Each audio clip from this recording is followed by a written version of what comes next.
মিশরের সুন্দরতম জিনিসের মধ্যে অন্যতম একটি সুন্দর ফল, সেটা হচ্ছে তামার, মিশরের খেজুর।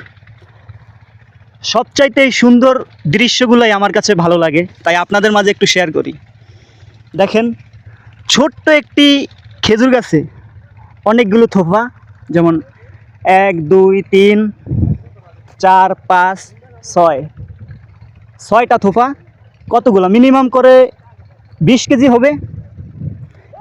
6টা থোপায় 20 কেজি করে হলে 120 কেজি। তার মানে মিশরের মানুষ লাভবান এভাবেই হয়। আর এই খেজুরগুলা শুধু মিশরেই মানুষ খায় তা না, বিভিন্ন দেশে এটি রপ্তানি করা হয়। তো আমরা এগুলো মাঝে মাঝে দেখলে শুধু লোভ লাগে, তাই মাঝে মাঝে একটু সিরাও খাই।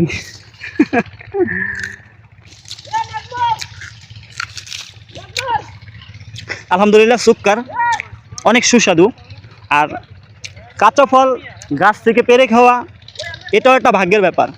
তো আলহামদুলিল্লাহ, সবাই আমার ভিডিওগুলো দেখবেন, আর আপনাদেরকে এরকম সুন্দর সুন্দর ভিডিও উপহার দেব এই আশা করি।